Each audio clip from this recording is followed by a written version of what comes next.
Com isso, tudo que eu preciso está de alguma forma ligado a esses três temas, ou esses três grandes conjuntos de informação. Para mim, a compreensão fica muito melhor dessa maneira. Mas não é e nunca será uma regra. Os temas a que eu me refiro são as dimensões humanas, os fatores que incidem na vida cotidiana e as ferramentas de transformação.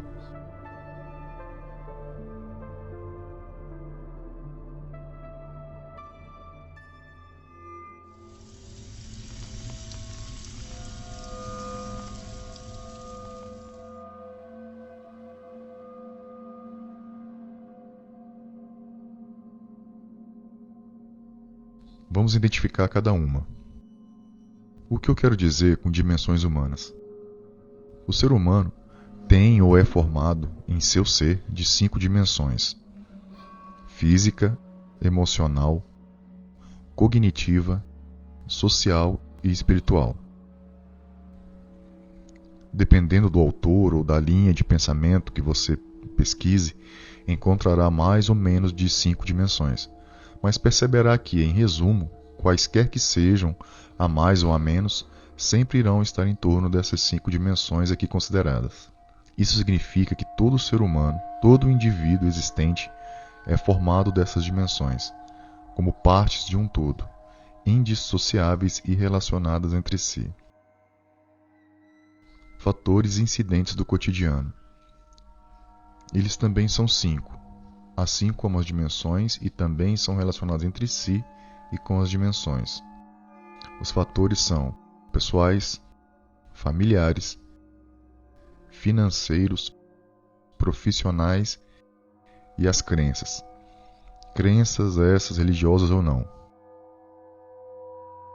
Já é possível perceber, e sei que você vai lembrar de muitas coisas que acontecem todos os dias na sua vida e na vida de pessoas ao seu redor, em que esses fatores afetam diariamente e o tempo todo na sua vida, afetando sua paz ou não. Ferramentas de transformação. Essas são 4: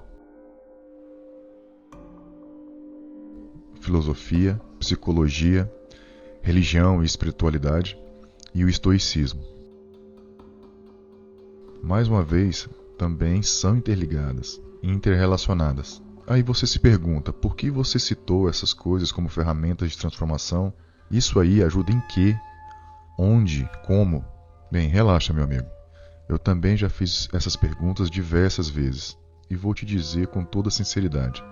Eu não estou aqui para te fazer provas matemáticas disso, até porque elas não existem nesse campo. Esses 4 grupos do conhecimento humano são milenares e não tem uma hora do dia sequer que eles não estejam presentes na existência de todos, conscientemente ou não, gostando ou não, querendo ou não, concordando ou não. Elas moldaram, moldam e continuarão moldando o ser humano, a cultura e o modo de viver do ser humano, sem sombra de dúvidas. É fundamental que eu lembre novamente que essa disposição e categorização das informações que apresentei é uma compilação minha, pessoal, e que acredito que realmente fica mais fácil estudar e entender todo o conteúdo que é preciso, de forma lógica, e evidenciar o equilíbrio que já identificamos ser importante ser buscado. Mas, Rod, equilíbrio entre isso tudo que você citou? Exatamente. Perceba o método. Se somos indivíduos que temos as 5 dimensões, isso significa que somos feitos de um corpo, onde experimentamos a existência das nossas emoções, que somos seres pensantes e inteligentes, totalmente cognitivos, que somos seres sociais, que precisamos estar em sociedade, aceitar e sermos aceitos por ela, pois sei que não podemos viver sozinhos. Além disso, somos cheios de sensações que nos levam às experiências das buscas por algo maior, maior até que a própria existência física, de algo transcendental que nos conectam ao divino ou entidades externas à nossa espécie.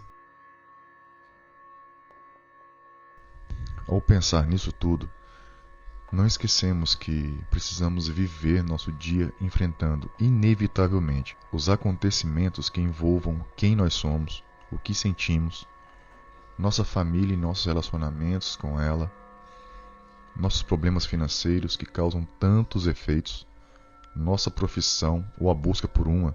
Isso é cada vez mais atual. E também as nossas crenças religiosas ou de fé, que simplesmente nos dotam de condutas que podem ou não nos impactar em tudo. As dimensões e fatores estão relacionados, e nossa existência as considera o tempo todo, simultaneamente em todos os pensamentos e decisões. Quando ficamos sem dinheiro, ficamos tristes e assim nos sentimos mal, pessoalmente, por não podermos comprar o que desejamos ou o que precisamos. Se algo não vai bem no trabalho, podemos ficar bravos e brigar com um colega de setor, o que não é nada profissional. Podemos ser demitidos por isso, e aí não podemos mais pagar o aluguel onde nossa família tem abrigo. Deu a perceber o quanto tudo isso se relaciona? Não tem como separar as dimensões uma das outras, os fatores um dos outros, e os fatores das dimensões, e vice-versa. Está tudo conectado. Compreender as relações entre tudo isso é fundamental. Sei que não é fácil, mas deve-se imprimir esforço considerável para conseguir esse feito. Quanto mais estudamos e analisamos, mais fácil entender e identificar onde temos que agir para realizar o tão famigerado equilíbrio. Daí vem a necessidade de conhecermos as ferramentas de transformação.